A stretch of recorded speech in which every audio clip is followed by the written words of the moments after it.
ಸಾಮ್ರಾಜ್ಯದಂತೆ ರಾಜಕೀಯ ಲೋಕದಲ್ಲೂ ಕೂಡ ಒಂದು ಭದ್ರ ಕೋಟೆಯನ್ನ ಕಟ್ಟಬೇಕು. ಚುನಾವಣೆ ಎಷ್ಟೋ ಅಭ್ಯರ್ಥಿಗಳಿಗೆ ನನಗೆ ಪಕ್ಷ ಮುಖ್ಯ ಅಲ್ಲ, ನನಗೆ ವ್ಯಕ್ತಿ ಮುಖ್ಯ ಅಂತ ಹೇಳ್ಬಿಟ್ಟು ಸಾಕಷ್ಟು ಜನರಿಗೆ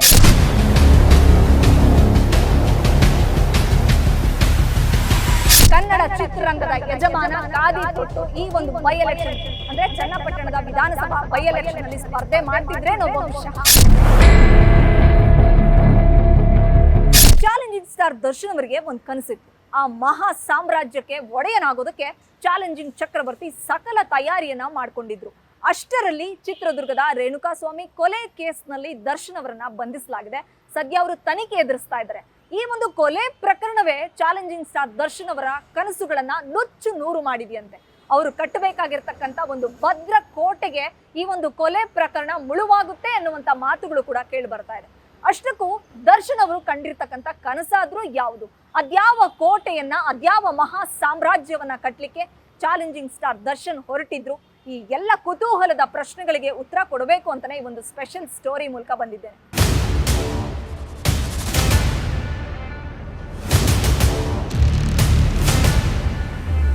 ಚಾಲೆಂಜಿಂಗ್ ಸ್ಟಾರ್ ದರ್ಶನ್ ಹೇಗ್ ಬಂದ್ರು ಅನ್ನುವಂತ ವಿಚಾರ ನಿಮ್ಮೆಲ್ಲರಿಗೂ ಗೊತ್ತೇ ಇದೆ. ತಂದೆ ತೂಗುದೀಪ್ ಶ್ರೀನಿವಾಸ್ ಅವರು ಬಹುದೊಡ್ಡ ಖಳನಾಯಕರಾಗಿದ್ರು ಕೂಡ ಚಾಲೆಂಜಿಂಗ್ ಸ್ಟಾರ್ ದರ್ಶನ್ ಅವರು ಒಬ್ಬ ಲೈಟ್ ಮ್ಯಾನ್ ಆಗಿ ಕನ್ನಡ ಚಿತ್ರರಂಗದಲ್ಲಿ ತಮ್ಮ ಕರಿಯರ್ ಅನ್ನ ಶುರು ಮಾಡ್ತಾರೆ. ಇವತ್ತು ಕನ್ನಡ ಚಿತ್ರರಂಗಕ್ಕೆ ಯಜಮಾನನಾಗಿ, ಒಡೆಯನಾಗಿ, ಬಾಕ್ಸ್ ಆಫೀಸ್ ಸುಲ್ತಾನ್ ಆಗಿ ಬೆಳೆದು ನಿಂತು ತಮ್ಮದೇ ಆಗಿರ್ತಕ್ಕಂಥ ಒಂದು ಸಾಮ್ರಾಜ್ಯವನ್ನ ಕಟ್ಟಿದ್ದಾರೆ ಅಂದ್ರೆ ಅದರ ಹಿಂದೆ ಅವರು ಸುರಿಸಿರ್ತಕ್ಕಂಥ ಬೆವರಿನ ಶ್ರಮ ಎಷ್ಟಿದೆ ಅಂತಕ್ಕಂಥದ್ದು ಅವ್ರಿಗಷ್ಟೇ ಗೊತ್ತು. ಇವತ್ತು ಕೋಟ್ಯಾಂತರ ಅಭಿಮಾನಿಗಳು ಅವರನ್ನ ಆರಾಧಿಸ್ತಾರೆ, ಅಭಿಮಾನಿಸ್ತಾರೆ. ನೂರಾರು ಸಂಘ ಸಂಸ್ಥೆಗಳಿದೆ, ಬಾಕ್ಸ್ ಆಫೀಸ್ ಕೂಡ ಅವರನ್ನ ಸುಲ್ತಾನ್ ಅಂತ ಒಪ್ಕೊಂಡಿದೆ ಅಂತಂದ್ರೆ ಇದಕ್ಕೆ ಚಾಲೆಂಜಿಂಗ್ ಸ್ಟಾರ್ ಪಟ್ಟಿರ್ತಕ್ಕಂಥ ಶ್ರಮ ಎಂತದ್ದು. ಒಂದು ಸಾಮ್ರಾಜ್ಯ ಕಟ್ಟಲಿಕ್ಕೆ ತಂದೆ ಇದ್ರೂ ಕೂಡ ವಿತೌಟ್ ಗಾಡ್ ಫಾದರ್ ಯಾರೂ ಸಹಾಯ ಪಡೆದೆ ಒಂದು ಸಣ್ಣ ಸಣ್ಣ ಸಿಕ್ಕಂತ ಅವಕಾಶಗಳನ್ನ ಬಳಸ್ಕೊಂಡು ಒಬ್ಬ ಲೈಟ್ ಮ್ಯಾನ್ ಆಗಿ ಸಣ್ಣ ಪುಟ್ಟ ಪಾತ್ರಗಳಿಗೆ ಬಣ್ಣ ಹಚ್ಚುತ್ತಾ ಒಬ್ಬ ಮಹಾನ್ ಕಲಾವಿದನಾಗಿ ಬೆಳೆದು ನಿಂತಿದ್ದಾರೆ ಅಂದ್ರೆ ಅದರ ಹಿಂದಿರ್ತಕ್ಕಂಥ ಪರಿಶ್ರಮ ಅವ್ರಿಗಷ್ಟೇ ಗೊತ್ತು.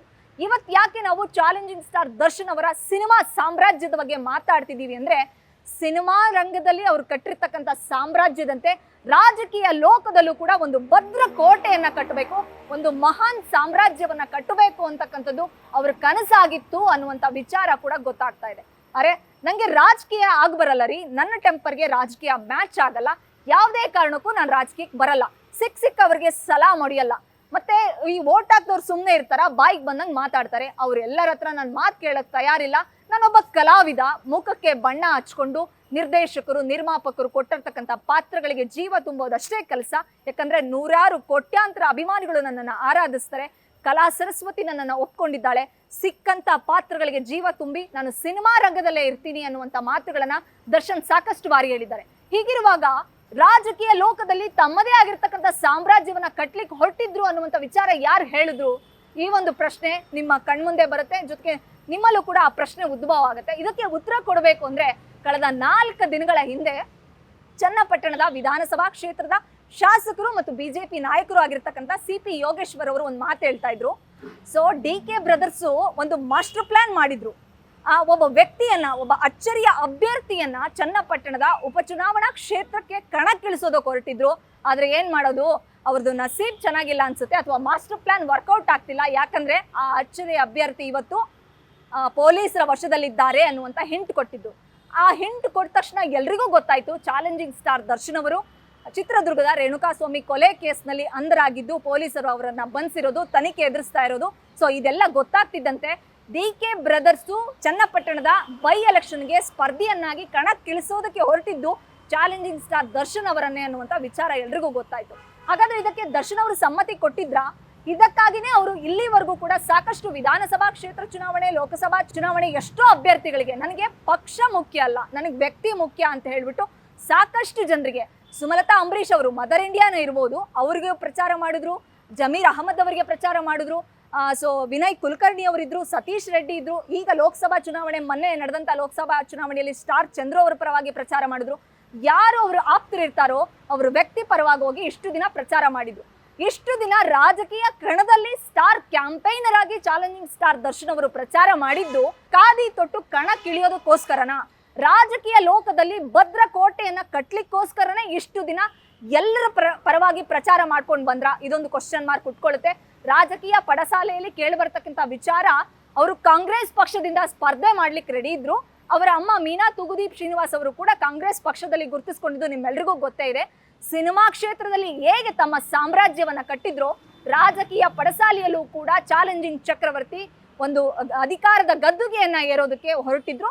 ಯಾವ ಪಕ್ಷ ತನಗೆ ಮಣೆ ಹಾಕುತ್ತೋ ಆ ಪಕ್ಷದಿಂದ ಸ್ಪರ್ಧೆ ಮಾಡೋದಕ್ಕೆ ಅವ್ರು ರೆಡಿ ಇದ್ರು. ಇದಕ್ಕೆ DK ಬ್ರದರ್ಸ್ ಅವರು ಹೇಗೋ ಒಂದು ಅವಕಾಶ ಸಿಕ್ಕಿದೆ, ಚನ್ನಪಟ್ಟಣದ ಬೈ ಎಲೆಕ್ಷನ್ ಅಲ್ಲಿ ನಾವು ಒಡೆಯನನ್ನ ಕಣಕ್ಕಿಳಿಸಬೇಕು, ಗೆಲ್ಲಿಸಬೇಕು ಅಂತೇಳಿ ಒಂದು ರಣತಂತ್ರವನ್ನ ರೂಪಿಸಿದ್ರು ಅನ್ನುವಂತ ಹಿಂಟನ್ನ CP ಯೋಗೇಶ್ವರ್ ಅವರು ಕೊಟ್ಟಿದ್ರು. ಆದ್ರೆ ಇವತ್ತು ರೇಣುಕಾಸ್ವಾಮಿ ಕೊಲೆ ಪ್ರಕರಣದಿಂದ ಅವರು ಆರೋಪಿಯಾಗಿರೋದ್ರಿಂದ, ತನಿಖೆ ಎದುರಿಸ್ತಾ ಇರೋದ್ರಿಂದ, ಬಲವಾದ ಸಾಕ್ಷ್ಯಗಳು ಸಿಕ್ಕಿರೋದ್ರಿಂದ ಸೊ ಚಾಲೆಂಜಿಂಗ್ ಸ್ಟಾರ್ ದರ್ಶನ್ ಅವರು ಚನ್ನಪಟ್ಟಣ ವಿಧಾನಸಭಾ ಉಪಚುನಾವಣೆಯಲ್ಲಿ ಸ್ಪರ್ಧಿಸೋದು ಡೌಟು ಅನ್ನುವಂಥ ಮಾತುಗಳು ಕೇಳಿ ಬರ್ತಾ ಇದೆ. ಹಾಗಾದ್ರೆ ಆ ಕ್ಷೇತ್ರದಿಂದ ಬೈ ಎಲೆಕ್ಷನ್ ಅಲ್ಲಿ ಯಾರು ಸ್ಪರ್ಧೆ ಮಾಡ್ತಾರೆ? ಈ ಪ್ರಶ್ನೆಗೆ ಸದ್ಯಕ್ಕೆ ಸಿಗ್ತಾ ಇರ್ತಕ್ಕಂಥ ಉತ್ತರ DK ಸುರೇಶ್ ಅವರು ಸ್ಪರ್ಧೆ ಮಾಡ್ತಾರೆ ಅನ್ನುವಂಥದ್ದು.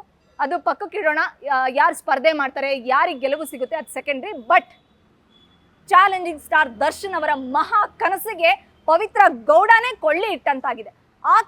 ಆಕೆಗೆ ಬರ್ತಿರ್ತಕ್ಕಂಥ ಅಶ್ಲೀಲ ಮೆಸೇಜ್ಗಳ ಬಗ್ಗೆ, ಕಾಮೆಂಟ್ಗಳ ಬಗ್ಗೆ ಒಂದು ವೇಳೆ ದರ್ಶನ್ ಅವರಿಗೆ ಹೇಳದೆ ಹೋಗಿದ್ರೆ, ಚಿತ್ರದುರ್ಗದ ರೇಣುಕಾಸ್ವಾಮಿ ಅವರನ್ನ ಅಲ್ಲಿಂದ ಅವ್ರನ್ನ ಕಿಡ್ನಾಪ್ ಮಾಡಿಕೊಂಡು ಕರ್ಕೊಂಡು ಬಂದು ಶೆಡ್ ಒಳಗೆ ಕೂಡಾಕಿ ಹೊಡಿದೇ ಹೋಗಿದ್ರೆ, ಬರೀ ಹೆದರಿಸಿ ಬೆದರಿಸಿ ಅವ್ರನ್ನ ವಾಪಸ್ ಕಳಿಸಿದಿದ್ರೆ, ರೇಣುಕಾಸ್ವಾಮಿ ಕೊಲೆ ಆಗದೆ ಹೋಗಿದ್ದಿದ್ರೆ, ಬಹುಶಃ ಕನ್ನಡ ಚಿತ್ರರಂಗದ ಯಜಮಾನ ಕಾದಿ ತೊಟ್ಟು ಈ ಒಂದು ಬೈ ಎಲೆಕ್ಷನ್ ಅಂದ್ರೆ ಚನ್ನಪಟ್ಟಣದ ವಿಧಾನಸಭಾ ಬೈ ಎಲೆಕ್ಷನ್ ಅಲ್ಲಿ ಸ್ಪರ್ಧೆ ಮಾಡ್ತಿದ್ರೇನೋ ಬಹುಶಃ. ಯಾಕಂದ್ರೆ ಮೈಸೂರು ಮತ್ತು ಮಂಡ್ಯ ಭಾಗದಲ್ಲಿ ಬಹುದೊಡ್ಡ ಅಭಿಮಾನಿ ಬಳಗ ಇದೆ. ಮಂಡ್ಯದಲ್ಲಿ ಸ್ವಾಭಿಮಾನದ ರಣಕಹಳೆ ಊಡ್ಲಿಕ್ಕೆ ಸುಮಮ್ಮನಿಗೆ ಬೆಂಬಲವಾಗಿ ನಿಂತಿದ್ದು ಇದೇ ಚಾಲೆಂಜಿಂಗ್ ಸ್ಟಾರ್ ದರ್ಶನ್ ಅವರು ಮತ್ತೆ ರಾಕಿಂಗ್ ಸ್ಟಾರ್ ಯಶ್ ಅವರು. ಅವರಿಬ್ಬರು ರಣಕಣದಲ್ಲಿ, ಮಂಡ್ಯ ರಣಕಣದಲ್ಲಿ ಬಹುದೊಡ್ಡ ಪ್ರಚಾರ ಮಾಡಿದ್ರಿಂದನೇ, ಅವರಿಬ್ಬರಿಗೆ ಬಹುದೊಡ್ಡ ಅಭಿಮಾನಿಗಳಿದ್ರಿಂದನೇ ಸ್ವಾಭಿಮಾನಿ ಸುಮಕ್ಕ ದೊಡ್ಡ ಮಟ್ಟದ ಗೆಲುವನ್ನ ಕಂಡಿದ್ರು. ಬಹುಶಃ ಇವತ್ತು ರೇಣುಕಾಸ್ವಾಮಿ ಕೊಲೆ ಆಗದೆ ಹೋಗಿದ್ದಿದ್ರೆ ಅದೇ ಸುಮಕ್ಕ, ಅದೇ ಒಂದಿಷ್ಟು ಜನ ವರ್ಗ ಏನಿದೆ ಅಂದ್ರೆ ವಿನಯ್ ಕುಲಕರ್ಣಿ ಅವರಿರ್ಲಿ, ಧಾರವಾಡದ ಗ್ರಾಮಾಂತರದ ಶಾಸಕರು ಜಮೀರ್ ಅಹಮದ್ ಅವರಿರ್ಲಿ, ಮುನಿರತ್ನ ಅವರಿರ್ಲಿ, ಸತೀಶ್ ರೆಡ್ಡಿ ಇರ್ಲಿ, ಸ್ಟಾರ್ ಚಂದ್ರು ಇರ್ಲಿ, ಬಹುಶಃ ಇವರೆಲ್ಲರೂ ಕೂಡ ದೊಡ್ಡ ಮಟ್ಟದ ಸಪೋರ್ಟ್ ಅನ್ನ ನೀಡ್ತಾ ಇದ್ರು. ಕನ್ನಡ ಚಿತ್ರರಂಗದಲ್ಲಿ ಹೇಗೆ ಒಂದು ಹಂತವಾಗಿ ಬೆಳೆದು ಬಂದ್ರು ಚಾಲೆಂಜಿಂಗ್ ಸ್ಟಾರ್ ದರ್ಶನ್ ಅವರು, ಅದೇ ರೀತಿ ರಾಜಕೀಯ ರಣಕಣದಲ್ಲೂ ಕೂಡ ಅವರು ಒಂದು ರಣ ಕಹಳೆ ಮೊಳಗಿಸ್ತಾ ಇದ್ರು. ಕಾದಿ ತೊಟ್ಟು ಕಣಕ್ಕಿಳಿದು ದೊಡ್ಡ ಮಟ್ಟದ ಗೆಲುವನ್ನ ಸಾಧಿಸ್ತಾ ಇದ್ರೇನೋ. ಇವತ್ತು ರೇಣುಕಾಸ್ವಾಮಿ ಕೊಲೆ ಆಗಿರೋದ್ರಿಂದ ಆ ಒಂದು ಅಪರ್ಚುನಿಟಿ ಮಿಸ್ ಆಗ್ತಿದೆ. ಇದೆಲ್ಲದಕ್ಕೂ ಕಾರಣ ಪವಿತ್ರ ಗೌಡ ಅಂತ ಹೇಳ್ಬಿಟ್ಟು ಡಿ.ಬಾಸ್ ಅವರ ಅದೆಷ್ಟೋ ಅಭಿಮಾನಿಗಳು ಒಂದ್ ರೀತಿಲಿ ಹಿಡಿ ಶಾಪನೆ ಆಗ್ತಿದ್ದಾರೆ. ಯಾಕಂದ್ರೆ ಕನ್ನಡ ಚಿತ್ರರಂಗದಲ್ಲಿ ಹೇಗೆ ಒಬ್ಬ ಮಹಾನ್ ನಾಯಕನಾಗಿ ಒಡೆಯನಾಗಿ ಬೆಳೆದು ನಿಂತಿದ್ದಾರೆ ದರ್ಶನ್, ಅದೇ ರೀತಿ ರಾಜಕೀಯ ರಣಕಣದಲ್ಲೂ ಕೂಡ ಯಜಮಾನ ಅಧಿಕಾರದ ಒಂದು ಗದ್ದುಗೆ ಏರಬೇಕು ಅಂತಕ್ಕಂಥದ್ದು ಸಮಸ್ತ ಡಿ.ಬಾಸ್ ಅಭಿಮಾನಿಗಳ ಮಹಾ ಕನಸಾಗಿತ್ತು. ಆ ಮಹಾ ಕನಸು ನುಚ್ಚು ನೂರಾಗ್ಲಿಕ್ಕೆ ಕಾರಣ ಪವಿತ್ರ ಗೌಡ. ಬಹುಶಃ ಆ ಪವಿತ್ರ ಗೌಡ ದರ್ಶನ್ ಅವರ ಬದುಕಲ್ಲಿ ಬರದೇ ಹೋಗಿದ್ದಿದ್ರೆ ವಿಜಯ ಪ್ಲಸ್ ಲಕ್ಷ್ಮಿ, ವಿಜಯಲಕ್ಷ್ಮಿ ಹೇಗೆ ಅವರ ಬದುಕಲ್ಲಿ ಅಂದ್ರೆ ದರ್ಶನ್ ಅವರ ಬದುಕಲ್ಲಿ ಆ ಬದುಕನ್ನ ಹಸನಾಗಿಸಿದ್ರು, ಅದೇ ರೀತಿ ಇವತ್ತು ರಾಜಕೀಯ ಲೋಕದಲ್ಲೂ ಕೂಡ ದರ್ಶನ್ ಅವರ ಒಂದು ವಿಜಯ ಪ್ಲಸ್ ಲಕ್ಷ್ಮಿ ಎರಡೂ ಕೂಡ ವಿಜಯಲಕ್ಷ್ಮಿ ದರ್ಶನ್ ಅವರಿಂದ ಸಿಗ್ತಾ ಇತ್ತು. ಆದ್ರೆ ಇವತ್ತಿಗೂ ಕೂಡ ಚಾನ್ಸಸ್ ಇದೆ, ಒಂದು ವೇಳೆ ರೇಣುಕಾಸ್ವಾಮಿ ಕೊಲೆ ಪ್ರಕರಣದಲ್ಲಿ ದರ್ಶನ್ ನಿರಪರಾಧಿ ಅಂತ ಪ್ರೂವ್ ಆದ್ರೆ ಚನ್ನಪಟ್ಟಣದ ಒಂದು ವಿಧಾನಸಭಾ ಬೈ ಎಲೆಕ್ಷನ್ ಅಲ್ಲಿ ಸ್ಪರ್ಧೆ ಮಾಡಬಹುದೇನೋ. ಇದಕ್ಕೆ ತಾಯಿ ಚಾಮುಂಡೇಶ್ವರಿ ಕೃಪಕಟಾಕ್ಷ ಇರುತ್ತಾ?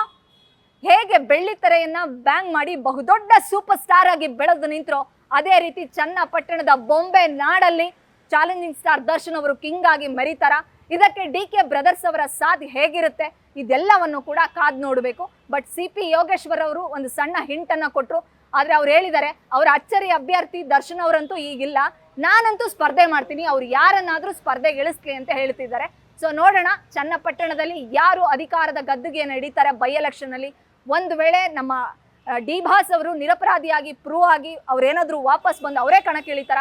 ಈ ಎಲ್ಲ ಕ್ವಶನ್ ಮಾರ್ಕ್ ಅಂತೂ ಇದ್ದೇ ಇದೆ, ಕಾದ್ ನೋಡ್ಬೇಕಷ್ಟೇ. ಬೆಂಗಳೂರಿನಿಂದ ಕ್ಯಾಮ್ರಾ ಪರ್ಸನ್ ಗಿರೀಶ್ ಜೊತೆ Vishalakshi, entertainment bureau, guarantee news. ಇದು ಸುದ್ದಿ ಖಚಿತ, ನ್ಯಾಯ ನಿಶ್ಚಿತ. ಗ್ಯಾರಂಟಿ ನ್ಯೂಸ್, ಸುದ್ದಿ ಖಚಿತ, ನ್ಯಾಯ ನಿಶ್ಚಿತ.